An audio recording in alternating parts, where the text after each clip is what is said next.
BBC বাংলার অধিবেশন প্রবাহতে আপনাদের স্বাগত। আজ আপনাদের সাথে লন্ডন স্টুডিও থেকে আছি মানসী বড়ুয়া।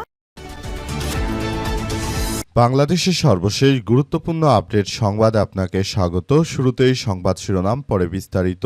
প্রথমেই জানাবো, হামলা শিকার জামাত নেতার মৃত্যু, প্রতিবাদে বিক্ষোভের ডাক। বগুড়া দুপাচিয়ায় হামলার ঘটনায় আহত হয়ে চিকিৎসাধীন থাকার পর বাংলাদেশ জামাত ইসলামের দুপাচিয়া সদর ইউনিয়ন যুব ও ক্রীড়া বিভাগের সহসভাপতি সম্রাট হোসেন বাপ্পা ৪১ মারা গেছে। তার মৃত্যুর প্রতিবাদে বাদাছর জানাজা শেষে উপজেলা সদরে বিক্ষোভ মিছিল মহাসমাবেশের ঘোষণা করেছে দলটি। এরপর জানাবো, যারা জুলাইকে কটাক্ষ করবে তাদের জিব্বা টেনে ছিঁড়ে ফেলব বললেন আবিদ। ছাত্রদলে ঢাকা বিশ্ববিদ্যালয় শাখার যুগ্ম সাধারণ সম্পাদক এবং গত ডাকসু নির্বাচনে ছাত্রদলের ভিপি প্রার্থী আবিদুল খান বলেছেন যে জুলাইকে যারা কটাক্ষ করতে চায় তারা বিএনপি করুক বা জামাত করুক, কাউকেই ছাড় দেওয়া হবে না। যারা ইনিয়ে বেনিয়ে জুলাইকে অবহেলার চেষ্টা করছে তাদের জিব্বা টেনে ছিঁড়ে ফেলব। এদিকে মানিকগঞ্জে প্রধানমন্ত্রীর বিশেষ সহকারী বললেন, ৫ই আগস্টের পর দেশে সংখ্যালঘুদের উপর কোনো হামলার ঘটনা ঘটেনি। প্রধানমন্ত্রীর বিশেষ সহকারী ও বাংলাদেশ হিন্দু বৌদ্ধ খ্রিস্টান কল্যাণ ফ্রন্টের চেয়ারম্যান বাবু বিজনকান্তি সরকার বলেছেন, ৫ই আগস্টের পর দেশে হিন্দু সম্প্রদায়ের মানুষের মধ্যে সংখ্যা ও সংশয় ছিল, তবে পরদিন দেশের বিভিন্ন এলাকায় গিয়ে কোথাও সংখ্যালঘুদের উপর নির্যাতনের কোনো চিহ্ন পাওয়া যায়নি। তিনি দাবি করেন, এ বিষয়ে প্রতিবেশী ভারতের কিছু গণমাধ্যম বাংলাদেশের বিরুদ্ধে যে বিভ্রান্তিকর কার্যক্রম ছড়িয়েছে, এর কারণে মূলত বাংলাদেশে এই ধরনের পরিস্থিতি বা অপচেষ্টার সৃষ্টি করতে চায় তারা। জানাবো, সরকারি অনুষ্ঠানে ব্যানার, বিলবোর্ড কিংবা যে কোনো কিছুতে প্রধানমন্ত্রীর ছবি ব্যবহার নিষিদ্ধ। সরকারি যে কোনো অনুষ্ঠান প্রচারণার কাজে ব্যবহৃত ব্যানার, ফেস্টুন ও বিলবোর্ডে প্রধানমন্ত্রীর ছবি ব্যবহার সম্পূর্ণ নিষিদ্ধ করা হয়েছে। আজ মন্ত্রিপরিষদ বিভাগের সাধারণ অধিশাখা থেকে জারিকৃত এক পরিপত্রে এই নির্দেশনা জারি করা হয়। এবং সর্বশেষ জানাবো, ইরানের রাজধানী তেহরানে আয়তুল্লাহ আলী খামিনির জানাজা সম্পন্ন। ইরানের সর্বোচ্চ ধর্মীয় নেতা আয়তুল্লাহ আলী খামিনি এবং তার পরিবারের ৪ সদস্যের জানাজা সম্পন্ন হয়েছে। ৭ দিনব্যাপী অনুষ্ঠানে শোক ও দাফন প্রক্রিয়ার তৃতীয় দিন আজ স্থানীয় সময় সকাল ৮টায় ইরানের রাজধানী তেহরানে তার জানাজা সম্পন্ন হয়। শিয়া ধর্মীয় নেতা জাফর সুবহানি জানাজা নামাজের ইমামতি করেছেন। পতাকা দিয়ে মোড়ানো হয়েছে খামিনির লাশ এবং সঙ্গে রয়েছেন তার স্ত্রী, তার কন্যা এবং তার জামাতা এবং তার ১৩ মাস বয়সী নাতনির লাশও সেখানে দাফনের জন্য হাজির করা হয়। প্রিয় দর্শক, এতক্ষণ শুনছিলেন সংবাদ শিরোনাম, এবারে বিস্তারিত। তবে তার আগে বন্ধুরা, অনুরোধ থাকবে এই সংবাদটিতে একটি লাইক দিন। এই চ্যানেলে আপনি নতুন হয়ে থাকলে আমাদের সংবাদটি দেখতে দেখতে চ্যানেলটি সাবস্ক্রাইব করে রাখুন। কমেন্ট করে বন্ধুরা আপনার মূল্যবান মতামত জানিয়ে দিন আপনি বিশ্বের কোন দেশ থেকে বা বাংলাদেশের কোন স্থান থেকে আমাদের সংবাদটি দেখছেন এবং শুনছেন। আর বন্ধুরা, সংবাদটি আপনার সোশ্যাল মিডিয়া ফেসবুকে শেয়ার করে বন্ধুদেরও দেখার সুযোগ করে দিন। গাজা যুদ্ধে আপনি যদি নিরীহ ফিলিস্তিনিদের ভালোবেসে থাকেন বন্ধুরা, কমেন্টে ইয়েস লিখে পুরো বিশ্বকে আমাদের এই তাজা আপডেটটি দেখার সুযোগ করে দিন। এবারে বিস্তারিত। হামলা শিকার জামাত নেতার মৃত্যু, প্রতিবাদে বিক্ষোভের ডাক। বগুড়ার দুপাচিয়ায় হামলার ঘটনায় আহত হয়ে চিকিৎসাধীন থাকার পর বাংলাদেশ জামাত ইসলামের দুপাচিয়া সদর ইউনিয়ন যুব ও ক্রীড়া বিভাগের সহসভাপতি সম্রাট হোসেন বাপ্পা মারা গেছেন। ইন্না লিল্লাহি ওয়া ইন্না ইলাইহি রাজিউন। তার মৃত্যুর প্রতিবাদে রোববার উপজেলা সদরে বিক্ষোভ মিছিল সমাবেশের ঘোষণা করেছে দলটি। পারিবারিক সূত্র থেকে জানা গেছে, ২৫শে জুন উপজেলার বেলুরচক গ্রামে জমি সংক্রান্ত বিরোধকে কেন্দ্র করে রফিক আকন্দ তার ছোট ভাই বিএনপি নেতা আব্দুল করিম আকন্দের মধ্যে সংঘর্ষের ঘটনা ঘটে। সম্রাটের পরিবারের অভিযোগ, ওই সময় আব্দুল করিমের নেতৃত্বে একদল লোক হামলা চালালে রফিক আকন্দ রক্ষা করতে গিয়ে সম্রাট গুরুতর আহত হন। তাকে উদ্ধার করে প্রথমে দুপাচিয়া উপজেলা স্বাস্থ্য কমপ্লেক্সে, পরে বগুড়া শহীদ জিয়াউর রহমান মেডিকেল কলেজ হাসপাতালে ভর্তি করা হয়। অবস্থার অবনতি হওয়ার পরদিন তাকে ঢাকায় স্থানান্তর করা হয়। সেখানে চিকিৎসাধীন অবস্থায় শনিবার রাত ১:১২টার দিকে তিনি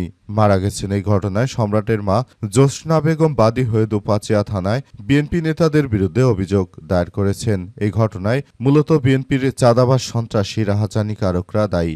ঘটনায় তাই মামলা দায়ের হয়েছে, কিন্তু এখন পর্যন্ত বিএনপির পক্ষ থেকে এই সন্ত্রাসীদের বিরুদ্ধে কোনো ব্যবস্থা নেওয়া হয়নি। সারা দেশ জুড়েই তাদের এমন সন্ত্রাসী কার্যক্রম চলছে। দেশের জনগণ এমন হত্যাকাণ্ডে তীব্র নিন্দা ও প্রতিবাদ জানায়। মাত্র 2 দিন আগে তারা সিরাজগঞ্জে বাংলাদেশ জামাত ইসলামের ইউনিয়নের সভাপতিকে হত্যা করেছে কুপিয়ে। একই ঘটনায় রাজধানী ঢাকায় তারা বাংলাদেশ জামাত ইসলামের অন্তত 25 থেকে 30 জন নেতাকর্মীকে কুপিয়ে জখম করেছে। এমন ঘটনায় বিএনপির মতো রাজনৈতিক দলের প্রতি সবাই ঘৃণা ভরে প্রত্যাখ্যান করছে। যারা জুলাইকে কটাক্ষ করবে তাদের জিহ্বা টেনে ছিঁড়ে ফেলতে হবে বললেন আবিদ। ছাত্রদলের ঢাকা বিশ্ববিদ্যালয় শাখার যুগ্ম সাধারণ সম্পাদক ও গত ডাকসু নির্বাচনে ছাত্রদলের ভিপি প্রার্থী আবিদুল খান বলেছেন যে জুলাইকে যারা কটাক্ষ করবে, অস্বীকার করতে চাইবে কিংবা বিভিন্ন ভাষা ব্যবহার করে জুলাইকে অবহেলিত করতে চাইবে তাদের জিহ্বা টেনে ছিঁড়ে ফেলতে হবে। সম্প্রতি একটি বেসরকারি টেলিভিশন টক শোতে তিনি এমন হুঁশিয়ারি দিয়েছেন। এর আগে বিএনপি নেত্রী নীলুফার রহমান তিনি মূলত জুলাইকে নিয়ে কটাক্ষ করেছেন। পাশাপাশি বিএনপির ফজা পাগলা ওরফে ফজলুর রহমান তিনিও জুলাই নিয়ে কটাক্ষ করেছেন। যদিও ওই ফজা পাগলা এর আগে আওয়ামী লীগের সঙ্গে রাজনীতিতে যুক্ত ছিলেন। তিনি বলেন, জুলাই গণঅভ্যুত্থান যদি না হতো তাহলে হয়তো আমি আবিদ এখানে দাঁড়িয়ে টক শো করতে পারতাম না, কথা বলতে পারতাম না। যদি জুলাই ব্যর্থ হতো তাহলে হয়তো আমাদের হাড্ডি মাংস খুঁজে পাওয়া যেত না। বাংলাদেশকে ভালোবাসি বলে আমি বিএনপি সংগঠন করি, বাংলাদেশের মুক্তির জন্য আমি সংগঠন করি। তাহলে কি সংগঠন আমার কাছে লাগে নাকি বাংলাদেশ আগে, সেটি অবশ্যই ভেবে দেখতে হবে। তারা যদি নিজেরা এত বাড়াবাড়ি করে তাহলে তাদেরকে বলবো, আপনারা জুলাই গণ অভ্যুত্থানের সময় চোরের মতো ঘাপটি মেরে পালিয়েছিলেন কেন? আমাদের দলের মধ্যে কিছু আছে, এই বদমাশগুলো তারা আওয়ামী লীগের পৃষ্ঠপোষকতা করত, তখন দেখেছি তারা মূলত কখনো একটা মামলা মোকদ্দমারও শিকার হয়নি। এখন তারা জুলাইয়ের বিরুদ্ধে বড় বড় ফতোয়া দিতে শুরু করে। দীর্ঘদিন পর আবিদের মুখে এমন কথা শুনে অনেকেই বিস্ময় প্রকাশ করছে। বিশেষ করে বাংলাদেশ জামাত ইসলামের নেতৃত্ববৃন্দরা তারা বলছে যে আবিদের মতো একজন সাহসী ছেলে বাংলাদেশের রাজনীতিতে প্রয়োজন। তিনি কখনো মিথ্যাকে সমর্থন করেন না এবং মিথ্যাচারকে তিনি প্রশ্রয় দেন না, সেটা দলের হোক কিংবা দলের বাইরে হোক। যারাই এই ধরনের মিথ্যাচারের সঙ্গে যুক্ত রয়েছে তাদেরকে কোনোভাবেই ছাড় দিচ্ছে না আবিদ। মানিকগঞ্জে প্রধানমন্ত্রীর বিশেষ সহকারী বলেন যে 5 আগস্টের পর দেশে কোনো সংখ্যালঘুদের উপর হামলার ঘটনা ঘটেনি। প্রধানমন্ত্রীর বিশেষ সহকারী ও বাংলাদেশ হিন্দু বৌদ্ধ খ্রিস্টান কল্যাণ ফ্রন্টের চেয়ারম্যান বাবু বিজনকান্তি সরকার বলেছেন, 5 আগস্টের পর এদেশে হিন্দু সম্প্রদায়ের মানুষের মধ্যে সংখ্যা ও সংশয় ছিল, তবে পরদিন দেশের বিভিন্ন এলাকায় গিয়ে কোথাও কোনো সংখ্যালঘুদের উপর নির্যাতনের কোনো চিহ্ন পাওয়া যায়নি। তিনি দাবি করেন এ বিষয়ে প্রতিবেশী দেশের কিছু গণমাধ্যম বাংলাদেশের বিরুদ্ধে বিভিন্ন মিথ্যাচার ছড়িয়েছে। সুতরাং এই মিথ্যাচারের কারণেই ভারতের হিন্দুত্ববাদীরা তারা তাদের দেশের মিথ্যা প্রোপাগান্ডাকে বাংলাদেশের বলে চালিয়ে দেওয়ার অনেক চেষ্টা করেছে। এই মিথ্যাচার করে তারা মূলত নতুন করে একটি ভয়াবহ বিপর্যয়কর পরিস্থিতি তারা সৃষ্টি করতে চেয়েছিল। কিন্তু আমরা বিশ্বাস করি বাংলাদেশে হিন্দু বৌদ্ধ খ্রিস্টান মিলেমিশে বসবাস করি। এই দেশে কোনো হিন্দুর উপর কোনো ধরনের অত্যাচার হয়নি। এদেশে হিন্দু যারা রয়েছে তারা মূলত তাদেরকে বলতে চাই তারা আসলে যেভাবে কার্যক্রম চালাচ্ছে সেটা স্বাভাবিক ব্যাপার, কারণ এখানে হিন্দুদের উপর কোনো অত্যাচার করা হয়নি। যদি হিন্দুদের উপর কোনো অত্যাচার নাই হয়ে থাকে তাহলে ভারতের যে কিছু মিডিয়া তারা বাংলাদেশের বিরুদ্ধে এই ধরনের মিথ্যাচার করেছে সেটি আসলে কতটুকু যুক্তিসম্পন্ন বলে মনে করেন? কারণ যদি সত্যি এমন কিছু হতো আমরা আমাদের বিভিন্ন এলাকায় দেখতে পেতাম, কিন্তু বাংলাদেশের কোথাও কোনো হিন্দুর বাড়িঘরদোর, কোথাও কোনো ভাঙচুর কিংবা কোনো ধরনের বিপর্যয়ের কোনো ঘটনা ঘটেনি। বিষয়গুলো সবার জন্য খুবই গুরুত্বপূর্ণ এক অধ্যায় হিসেবে আবির্ভূত হয়েছে। সরকারি অনুষ্ঠানে ব্যানার বিলবোর্ড প্রধানমন্ত্রীর ছবি ব্যবহার নিষিদ্ধ।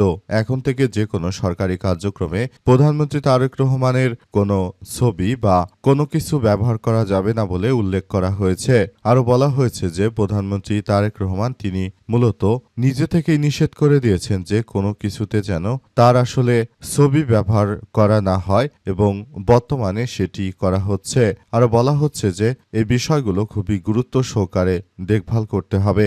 আসলে বিষয়গুলো নিয়ে খুবই বড় ধরনের এক বিপর্যয়কর পরিস্থিতি সৃষ্টি হয়েছে। প্রধানমন্ত্রী তারেক রহমানের ছবি ব্যবহার করে অনেকেই ফায়দা হাসিল করতে চায়, তাই বিষয়টি নিয়ে প্রধানমন্ত্রী তারেক রহমানের পক্ষ থেকে ইতিমধ্যে বিষয়গুলো খুবই গুরুত্ব সহকারে দেখার জন্য বলা হয়েছে এবং আরো বলা হয়েছে যে কেউ যেন তার ছবি ব্যবহার করে তারপর দেশের মতো কোনো ধরনের বিশৃঙ্খল পরিস্থিতি সৃষ্টি করতে না পারে, সেই বিষয়গুলোকে সবারই খুব সুন্দরভাবে কার্যক্রম চালিয়ে যেতে হবে, যাতে করে তারেক রহমানের ছবি ব্যবহার করার মধ্য দিয়ে মূলত কেউ যেন এই বিষয়গুলো আসলে ফায়দা হাসিলের পাশাপাশি তারা নিজেদের স্বার্থে ব্যবহার করতে না পারে সেটি দেখতে হবে।